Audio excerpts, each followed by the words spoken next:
Hello and welcome to the TID Water and Power Podcast. I'm your host, Constance Anderson, and on this month's episode, we're discussing TID's energy rebates and programs. From new rebates to increased incentives and everything in between, TID's Energy Services develops programs to assist customers as they make energy efficiency improvements to their homes. And as we ring in a new year, the energy programs available to district customers are getting even better. On this episode, I'm joined by TID Energy Efficiency Analysts, Erica Salado and Lynna Jeffries, to discuss the role of energy services, the changes to existing programs, and what new programs are being introduced this year. Erica, Lynna, thank you both for joining us. Happy to be here. Thank you. All right, so let's start with you, Erica. If you would, give us a little bit about your background. So I started with TID in summer of 2017. I actually started in the Power Supply Administration, which is the department here at TID that handles our generation, procurement, and purchasing of our power. During that time, our public benefits was partially housed underneath the Power Supply Administration, and I partook in many meetings in that department talking about the benefits, the programs, and our overall goals. And in 2018, Energy Services Department was created where public benefits ended up moving to, and in March of 2020, I ended up moving to a position within that department. All right, and Lynna, how about you? So prior to TID, I was working primarily in procurement, both public and private procurement. And in 2018, I started in the TID purchasing department. And that department takes care of contracts for consulting services, for goods, materials. I was primarily doing requisitions for warehouse purchasing and small dollar procurement. And then in 2023, I joined the Energy Services team. And one of the things that I really enjoy about this job is it highlights the data and analytics that Erica and I both really love. We like to nerd out in our spreadsheets and looking for data and things that will serve our programs well. And then we also have this side where we get to interact with our customers, both residential and non-residential customers, via emails and meetings and phone calls. And it really highlights both of our skill sets in a way that I didn't know was possible. So I'm really excited to be on this team. Right on. Well, let's talk about that a little bit more.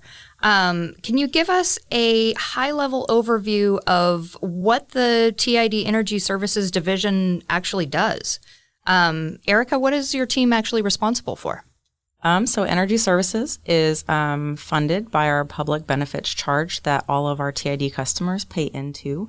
It's a state-mandated charge, 2.85%, that we are required to create programs, both encouraging energy efficiency, research and development. We help build our low-income and income-qualified programs, as well as energy education and renewables. Our department creates programs, guidelines, and policies around those programs that help meet our goals that are outlined by the state. And at the end of every year, we do a report to the state that outlines our savings, our dollars, and other metrics regarding our energy savings and other goals that we have. So can you give us some examples of what these programs include? So on our residential side, we have a lot of programs around measures having to do with energy efficient appliances, home systems, motors, your pools, your heat systems, as well as, all of your usual appliances in your home, like your refrigerators, dishwashers, clothes washers. So we have a lot of energy efficiency rebates around those. We also have outlined our customer assistance programs, including our CARES and our medical rate assistance programs. We also offer some weatherization programs within that's free to our customers. So Energy Services also partakes in the cost for research programs regarding energy efficiency, new technologies, anything that we can pilot that shows GHG reductions or energy efficiency, and many other programs that, if it's something that is an expenditure that is allowable underneath our umbrella of allowances, then we can always entertain the idea of funding portion of that. And now you mentioned that the Energy Services team is a relatively new team as far as TID is concerned. Who handled these duties before there was an Energy services group? So prior to energy services, it was actually handled underneath the customer service department and our power supply administration. Part of it served under the program development, the processing of those rebate applications, the issuing of funds, and then another portion of it kind of encased the reporting side of it. The district found that it would be beneficial to the district and staff as far as reporting goes to the state to have it housed under all one umbrella. And so energy services was created. There was a growing need for that to be managed just because from the reporting standpoint, it took a lot to kind of coordinate between the two departments when you have that many people kind of working on one thing. The reporting and dollars all being in one area because we are mandated to spend the dollars that we collect. And for that to be managed underneath two different areas, it was getting increasingly difficult as those dollars increased and programs increased. Sure. Well, and just observing the way you guys have already expanded the department just in the last few years, I can see where the more programs you have under management, the easier that is to kind of have it housed all in one spot. So that seems to make sense. It starts to get to be a lot for multiple people to kind of keep track of versus under one house. Yeah, absolutely. So I think by now all of our customers are aware that TID just implemented our first electric rate increase in 10 years. But I'm guessing that one misconception that you guys encounter on a fairly regular basis is folks wondering where the money comes from that TID uses to pay out these rebates. And so I want to start by clarifying that doesn't come from the energy charge that our customers pay, that there's a separate line item on the bill that provides for these rebates. Lynna, can you explain to us kind of where energy services, where that unique funding comes from exactly? Yes, that's correct. This has nothing to do with a customer rate charge. This is actually separate and apart. Back in 1996, AB 1890 was passed in California, which mandates that California utilities have a public goods charge. So if you look at your utility bill, you'll see there's a public benefits charge, which is what we call it, at 2.85%. It's a small charge, but it does add up when you see the number of customers that we have. So this is where we get our dollars to put into the Energy Services Department and into all of our programs. So these funds can only be spent on very specific things. Those are energy efficiencies. So like Erica mentioned, all of our rebates, both residential and non-residential rebates, all come from this pot. Our low-income and qualified programs, so for our CARES as well as our medical rate program, this all comes from public benefits. This also covers renewables, so solar and wind, like Erica mentioned, new technologies, things that we can consider as new can be covered under public benefits, as well as research and development and demonstration programs. So this could be the solar over the canals, this could be education for our community. We have programs where we send little boxes to our schools for kids to learn about energy programs. So all these things are captured under public benefits, but this is, again, separate and apart from all our electric rate charges. And it's really important. We take a lot of pride in these programs, and with the research, development, and demonstration programs, and putting all these dollars back into our community each year. So none of this has been carried over in the past, starting January 1 through December 31st. Everything that comes in must go back out. Fantastic. So obviously, Energy Services covers a wide umbrella of programs and services. Let's talk a little bit about what each of your roles are within Energy Services. Erica, you want to start us off? So I oversee primarily our residential energy efficiency rebates. That comes with creation, management, and marketing of all of those programs. We do put all of our programs through a metric to make sure that it meets a couple different calculation metrics that we're required to meet. Then we create those programs. We start marketing them to customers, and then we do intake of applications, answer questions, and then process those, pay those out, and then track them for reporting later on. I also oversee our low-income and qualified programs, both in our CARES customers and some of our weatherization programs. Weatherization is a program that's offered to our income-qualified customers where they can receive a weatherization on their home that helps save energy, make their home more comfortable, and it's at no cost to them. So basically, through all of those programs, during the year, when we find out new technologies, we hear about new savings, we also work jointly with other utilities to know what they're offering, so that way we can always keep up to date with what customers both need, want, could use, would be beneficial to them. and hopefully meet them in the middle to help offset some of those costs of some of those more efficient items. And I just want to double back real quick to the weatherization program that you mentioned, because I think that's something that maybe our customers don't realize that we offer, but could be really helpful during these chilly months or during the hot months of the summer. Can you give us some examples of some things that might get fixed around a customer's home under the weatherization program? Yeah, so TID actually contracts with local contractors. They go out to a home, they visit it, they kind of look and evaluate the home to see what would be most beneficial as far as an energy savings impact, as well as a comfort of living.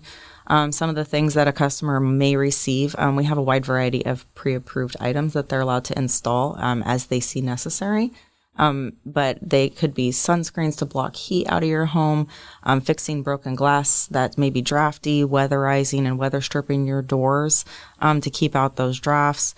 In some cases, they'll replace a refrigerator if the customer doesn't have one that is in working condition. So that way they have, a more efficient refrigerator and a place to keep food fresh. So it really depends on the makeup of the home. The customers don't have to actually own their home in order to qualify, although we do need landlord permission. But we find that this program at no cost to our customers, it's really beneficial because they see the savings where they may not be able to do those kind of upgrades in their home because it's not affordable, but it will save them money on their electric bill later. Sure, absolutely. Oh, that's great. Okay, so Lynna, I'm guessing if Erica's primarily on the residential side, you're going to be on the non-res side. Is that true? Yep, you guessed it. So I work primarily with our non-residential customers. And what's interesting about that is Erica captures the majority of our customers, right? Like 70,000+ of our customers all fall under Erica's umbrella. And the others fall under mine, but there's very diverse. So we have small and medium businesses. We have manufacturers for, food processing, as well as canning and jarring and dairies and milk production. We have farmers. So we have a little bit of everything on the non-residential side. It really covers a pretty broad spectrum. So developing programs for those customers can be difficult and challenging because one size doesn't fit all. So this year we highlighted our ag pump rebate for our farming community. This is for irrigation pumps, and just being able to make that rebate more prescriptive, something that was easier to digest, and then market to those very specific customers who have that irrigation style pump. It doesn't seem like a lot, but we've tripled our rebates this year, and I'm really excited about that. So just one of those things where we have a niche group, but being able to find something that works for those customers is very rewarding.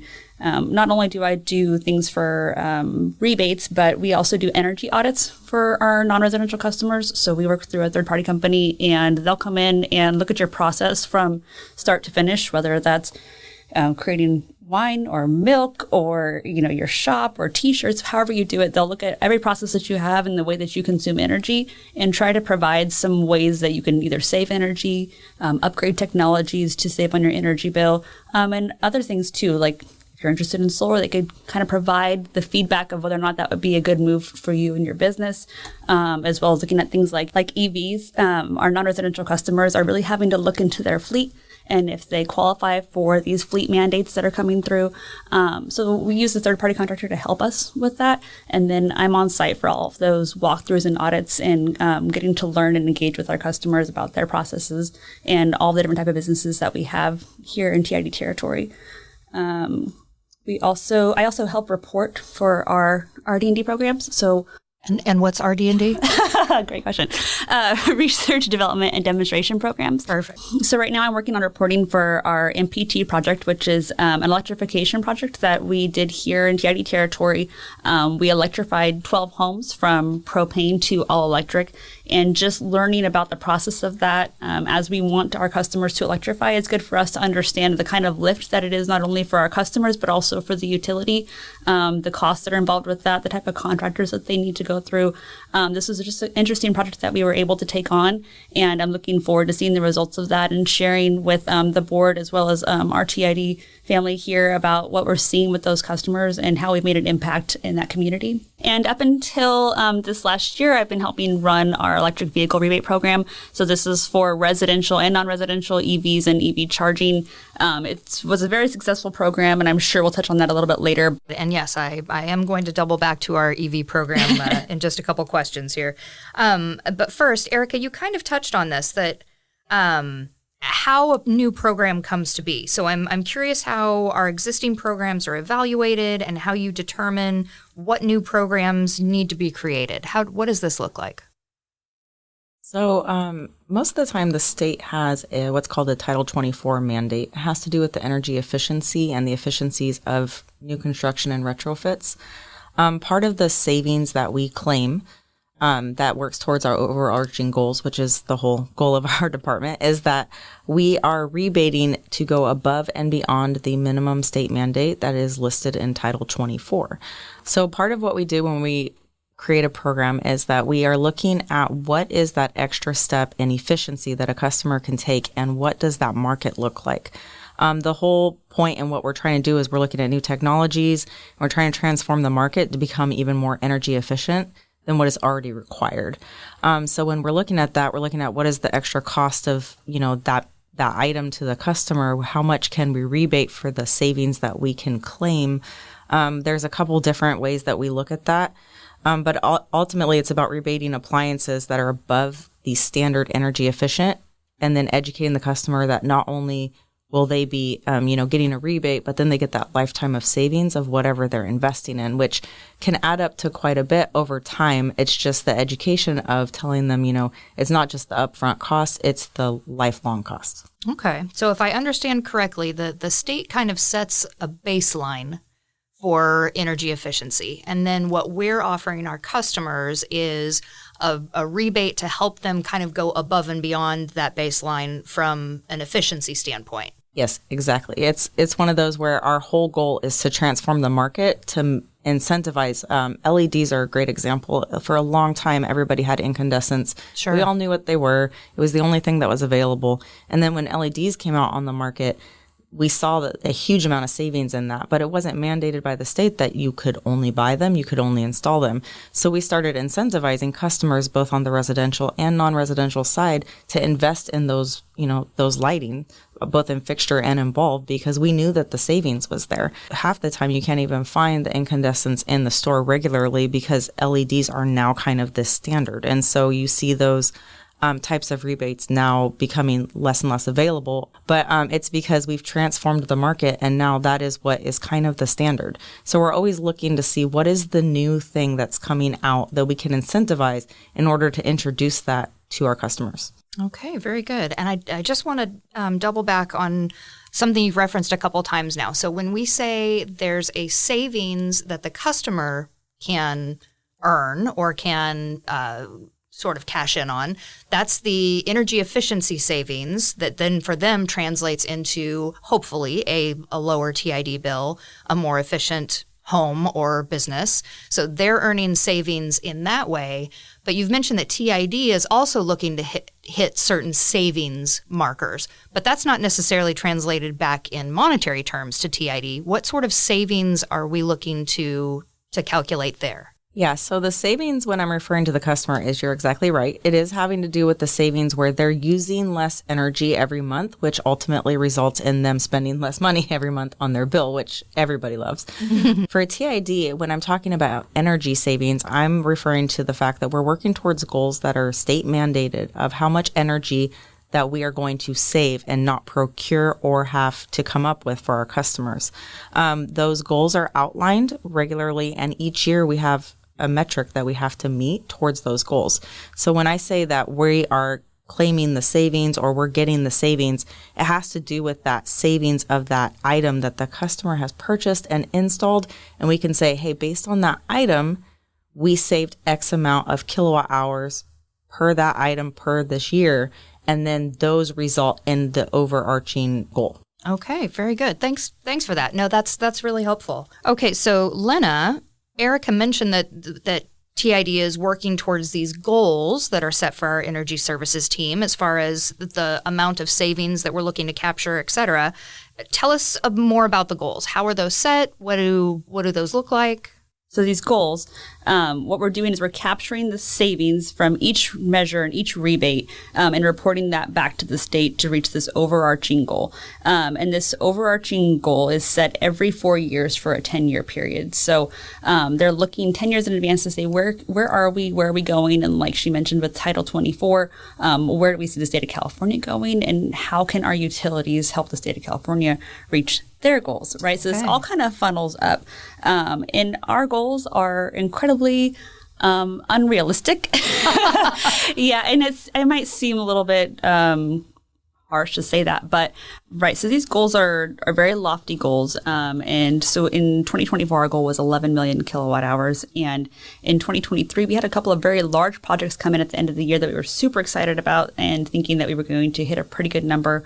And we only reached 6 million kilowatt hours for the year to report back to the state that we saved. So, we barely reached 50% of our goal last year with those large projects. And so this year we're trying to create new programs and incentives in order to try and reach this goal again. And like we mentioned with code changes and the market being transformed, these goals are getting harder and harder to reach. So we'll actually get a new set of goals coming here in 2025. And we're hoping to see some change in that and hoping that those who are creating these goals for us will kind of see like that we have done a great job, right? Reaching what the market needs and reaching the state of California's goals. And now that everybody is running more efficiently because we've worked so hard to reach these goals, we need to kind of maybe dial them back in or maybe shift what those goals look like in order to meet where we currently are with not only our customer base, but what's available. Sure. Well, and I would think, too, that because the technology is changing so quickly and because things are advancing so quickly, setting goals every 4 years for a 10-year period, that's looking out quite a bit in the distance. And I would imagine, like Erica gave us example with light bulbs, that has a huge impact when those technologies change. Right, absolutely. And you can see it in TID alone because when we created the Energy Services Department back in 2018, it's because lighting was taking off in our non-residential space. So our non-res customers were seeing the payback in getting these conversion to LED light bulbs. And many of them took advantage of the program back when it started. And we really peaked in about 2020 with that conversion. And now that we've captured most of the customers in our district, it's hard to keep, getting that next customer and those that still are available for that rebate or for those savings. And so it's definitely harder to reach those goals knowing that what we need to reach them is already readily available. Sure. Now, you mentioned earlier that the residential pool of customers is a lot bigger than the non-residential that you typically work with. Does the breakdown of rebate distribution kind of follow along the same lines? Yes, it's actually the exact opposite. Erica's residential customers, she will process thousands of rebates, a couple thousand rebates every year. To compare, so of those 6 million kilowatt hours, 90% of that came from our non-residential 40 applicants. So you can see the size and the magnitude of the rebate and the efficiency that we get from our non-res space. But it makes sense when you look at it objectively, right? Like a giant warehouse converting to LED is going to save quite a few kilowatt hours compared to a home with, 30 bulbs. So It makes sense. It's just a little bit harder to digest knowing that we are trying so hard to reach all of our customers. And yet the few that are hard to reach, those, like I said, those diverse sectors where we can find those big savings, those projects also cost a lot of capital to our customers. So our rebates are helping to incentivize and hopefully maybe help them to get into that new project. And that's the point of it, right, is to help them get that new technology and share those savings. But it is a lot more than a $9 light bulb. Yeah, so it's a big difference when you look at it that way. Something that they may have been looking to do for some time and trying to budget for, but then with the extra incentive of a TID rebate, that might be the tipping point to actually make them able to do it. Absolutely. And like I mentioned earlier with the ag pump rebate, it's $50 a horsepower, which doesn't seem like much, especially when we're looking at something like the VFD that these customers are adding or installing onto their irrigation pump. because those can cost thousands of dollars. But most customers are seeing that this will help the cost of the project between 10 and 25% of the project cost. Okay. So if it's something that they've been looking into for years and now they see a rebate if they're aware of the rebate and that can help them with that project, that's the whole point of these rebates, is to help our customers become more efficient, and then we reach those overarching goals, right, by claiming the savings that they're earning by getting this rebate. Good for the customer, good for TID. Absolutely. Okay, great. Okay, so before we get into what is new for 2025, I told you this was coming. We do have a pretty substantial program that went away with the close of 2024. Lynna, can you tell us about that? Yeah, so we just closed out our EV program. This was for residential and non-residential EVs, fleet, and charging. On the residential side, we have traditional, Tesla, the Chevy Blazer, things like that for our residential customers. And then on the non-res side, we were doing forklifts for a while, fleet, and then level 2 and level 3 charging for them. So all of our rebates have now come to an end. And this is because our LCFS funding has come to an end. So LCFS. Yes, this program is funded completely separate from public benefits. So everything up until this point that we've discussed has all come from that public benefits funding, that 2.85% charge. And this program was funded separately through our low carbon fuel standard program. And this comes down from our Power Supply Administration, and they manage these dollars, and then we create the program. So it's kind of back to that two houses thing that we talked about earlier. But that's where this one fit the best because we've done a lot of these programs and we know how to manage them and market them. So we've held this one in our hands since 2018. So in 2018, we had some more of those mandates where those utilities that were receiving credits from LCFS now needed to put those dollars back into certain programs and buckets. And one of the things that we can use that for is programs that have GHG reduction and or fleet and electrification. So we chose to go the fleet electrification route for right now. So while these programs have currently come to an end, it doesn't mean that we won't bring them back in the future. So for right now, we don't have any more funding available, but this program could come back in 26 or 27 and look completely different.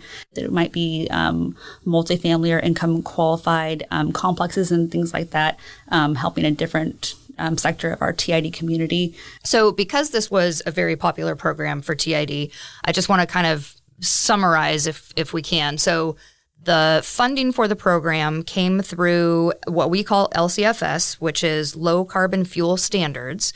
But now the credit that TID was receiving that then we turned around into rebates we don't have enough coming in to continue to support the electric vehicle program here at TID. Is that correct? And so that's why the rebates are going away, at least for now? Yes and no. We do have credits, and we get these credits quarterly. So the difficult part is monetizing those credits. So the market is bad right now for those credits. And once the new diesel laws go into effect, we'll see an uptick in that market, and then PSA will feel more comfortable monetizing those credits. But right now they're holding them because they want to make sure that we get the most out of these credits. So because the value is so low, it's not in TID's best interest to monetize them at this time. So we'll wait to see what that looks like. It sounds like there's a lot that goes into that. So I'm appreciative that we have you guys and PSA that are doing the calculations on that and maximizing what TID can do with those credits.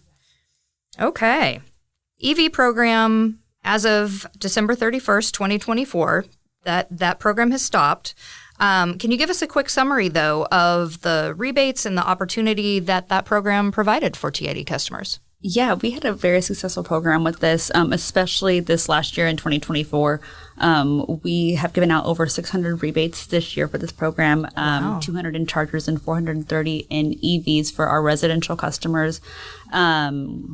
A lot of them came at the end of the year after we sent out a bill insert saying, hey, don't forget about your EV rebate. The program is coming to an end.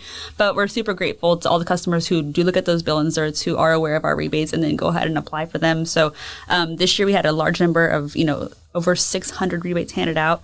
And then total for the program, we gave out over 1,500 EV rebates and over 750 charging rebates for our residential customers.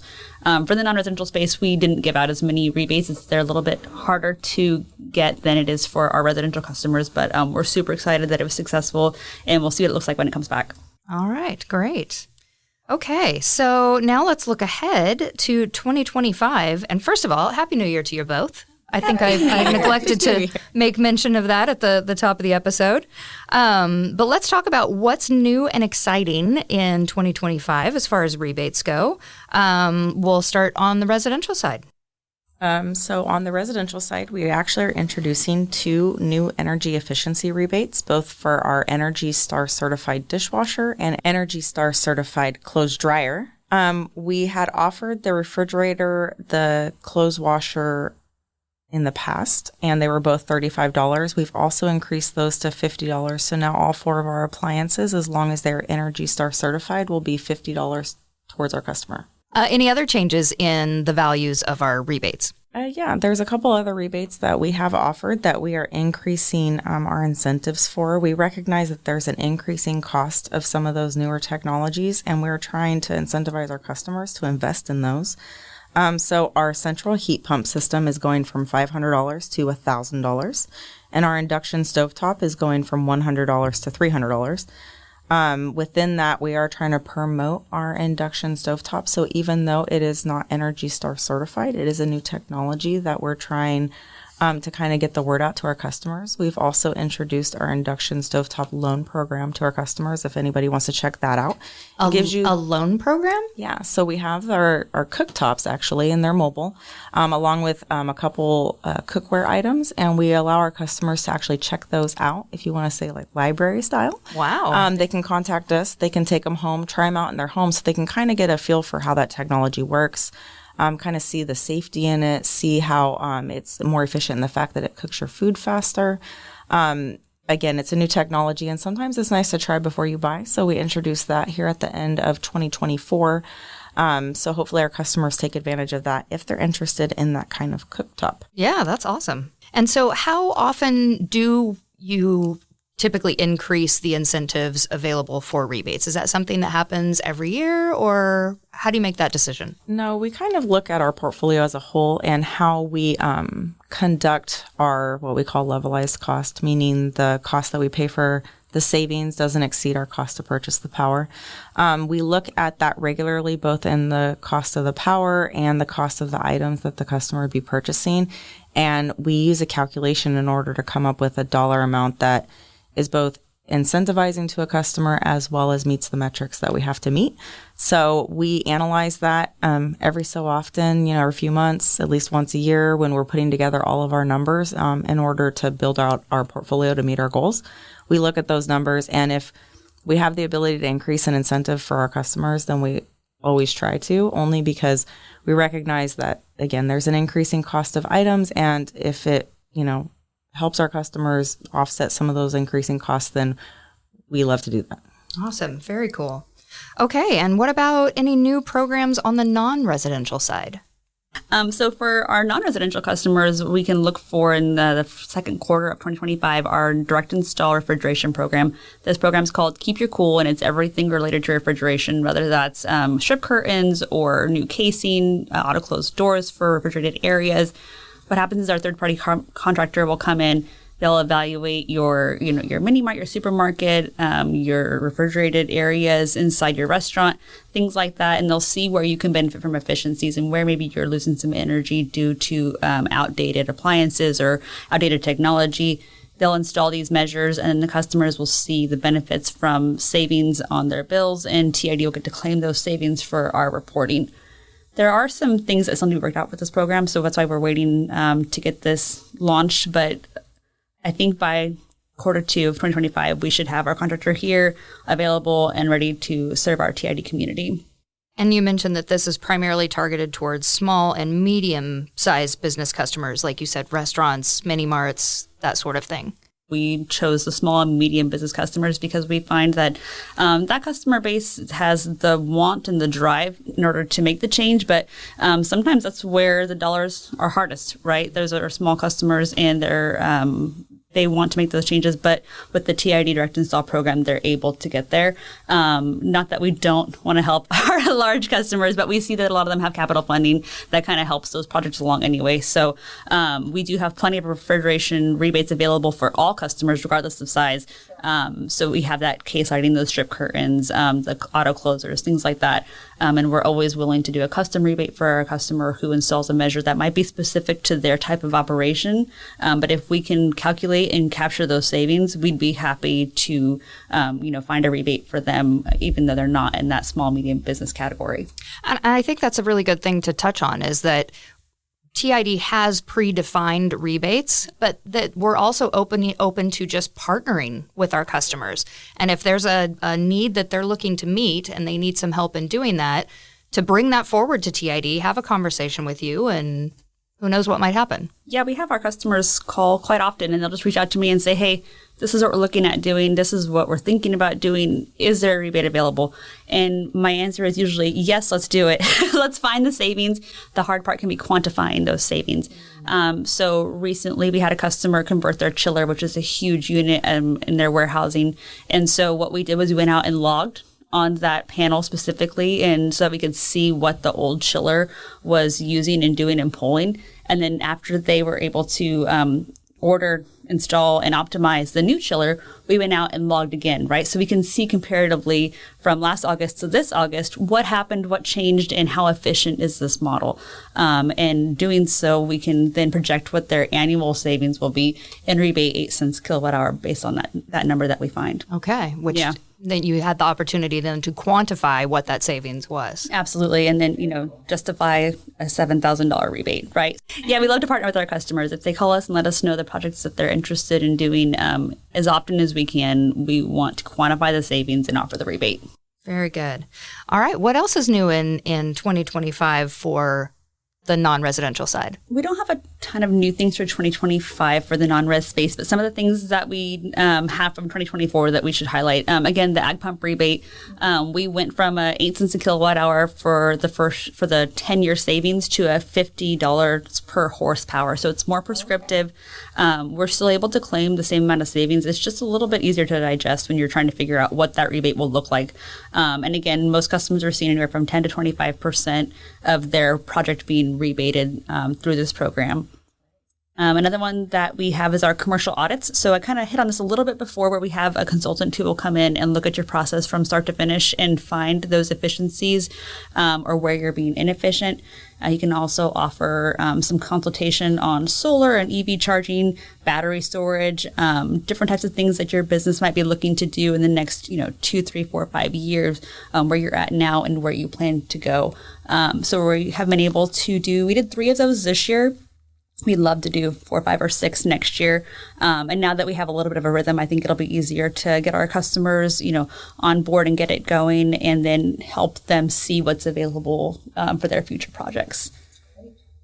And lastly, coming to an end, I feel like all my projects are coming to an end, but coming to an end this year is our lighting program. So as Erica mentioned, lighting, it's LED is there, it's everywhere. And Title 24 has said that LED is no longer a new technology, it's a mandated technology. So TID is sunsetting its lighting program. It's been very successful over the last decade, and it's kind of a bummer that we'll have to get rid of this one. But if you're interested in having your lighting done, now's the time to do it. We rebate on 10 cents a kilowatt hour for the first year savings for those lighting rebates. It's a great rebate. Most customers see the payback within a year. So if you're thinking about having that done, do it now. Let us know. We'll come out, we'll do the pre-inspection, and we'll get that project going. Awesome. Very cool. Okay. So in addition to the energy efficiency rebates that are the new programs, the increased incentives that are coming with some of our existing programs, TID has a new electrification program. What can you tell us about that? So we've introduced some new rebates regarding gas to electric conversions to incentivize our customers to switch from either propane or natural gas in their homes to an all-electric system.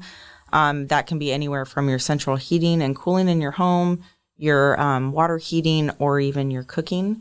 A lot of homes in our area are, they have both natural gas or propane.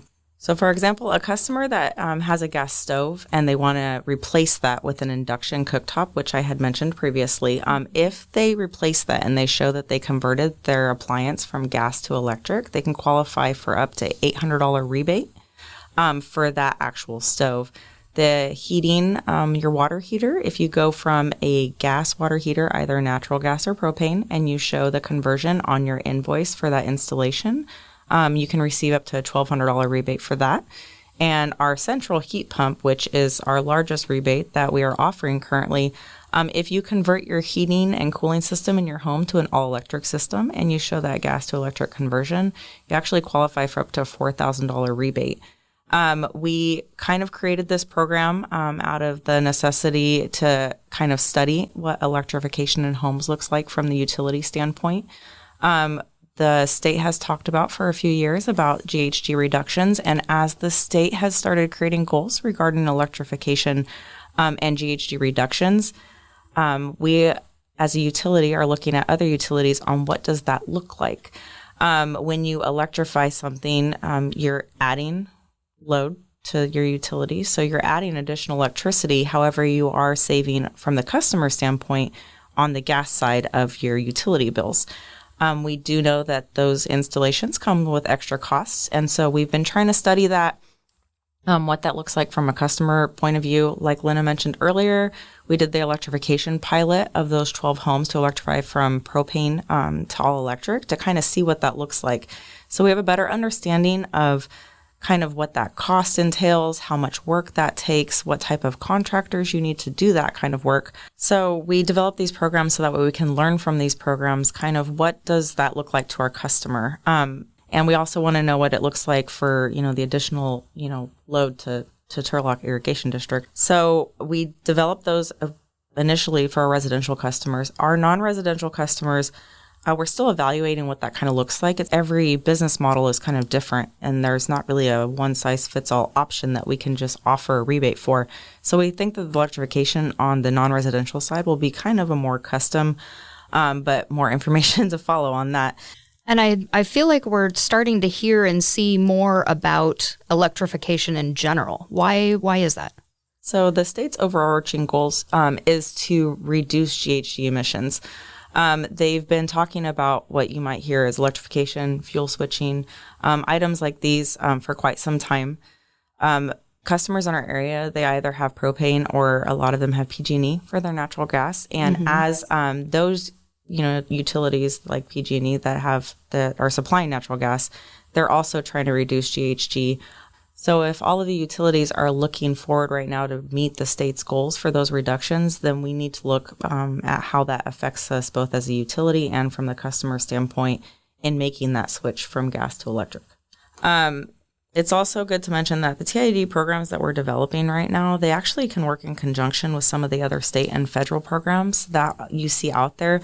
There's a lot of incentives out there, both in, tax exemptions and tax credits and other programs that other groups are offering. And our program does not exclude you from any of those.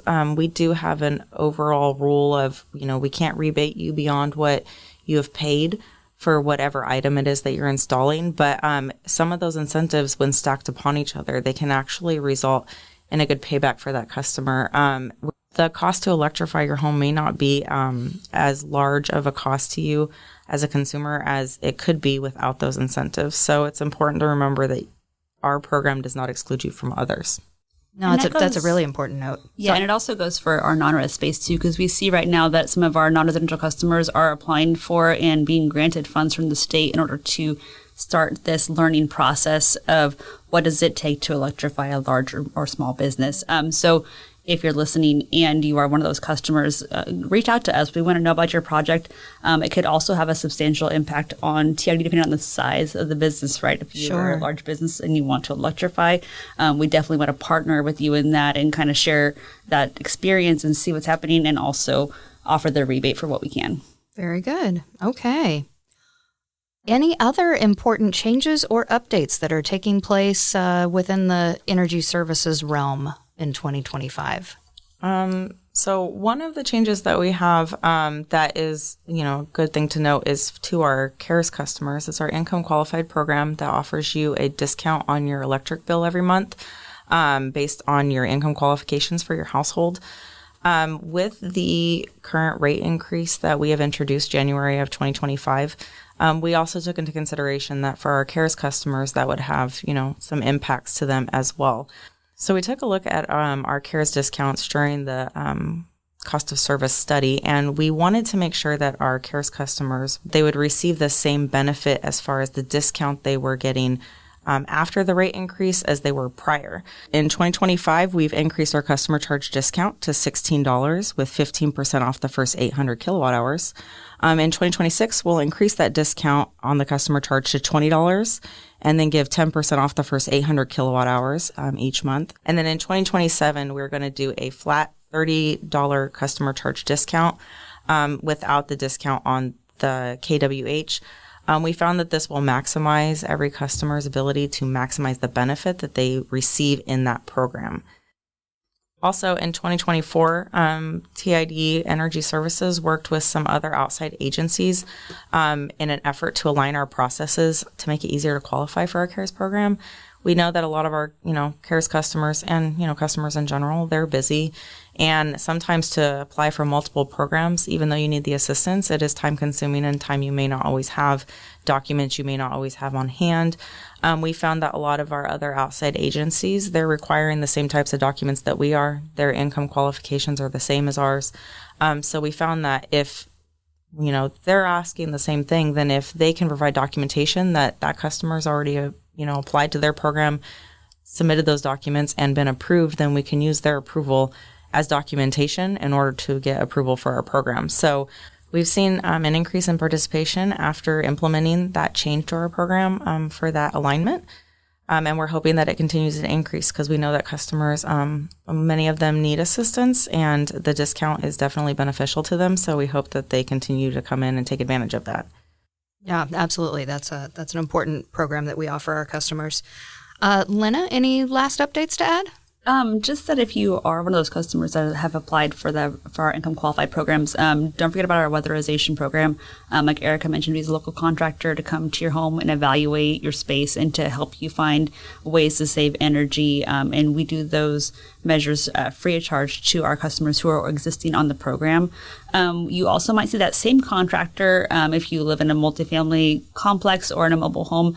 Based on the qualifications of the complex or the park, everybody who resides in either the park or the complex is eligible. So you don't necessarily have to be enrolled in one of our programs to receive services if you are in a mobile home or multifamily complex and the contractor is available. It's because they've worked with us to determine that this complex is eligible, and so you can also receive those same services. Okay, great. So this is all really helpful information, and I don't think our listeners would have to try too hard to find a way in which one of these rebates or programs can work for them, either at home or at work. So where can people go to find information on how to participate in any of our rebates or programs? Yeah, so our customers can go to tid.org/rebates to look at both our residential and our commercial rebates, as well as look at our income qualified and medical rate programs. They're all listed at tid.org. For those programs, you'll want to go to our customer service section and look for the programs. For the rebates, you'll want to go to tid.org/rebates. You can also call our office, and Erica and I would be happy to walk you through our programs or show you how to use our online portal in order to apply. Fantastic. Well, Lynna, Erica, thank you so much for joining us and sharing all the updates that are forthcoming on TID rebates. We appreciate it. Oh, thanks for having us. Thank you for having us. Thank you for tuning in to the TID Water and Power Podcast. You can find TID on Facebook at facebook.com/TurlockID, on Instagram and Twitter at TurlockID, and on LinkedIn as the Turlock Irrigation District. I'm your host, Constance Anderson. We'll see you again next time.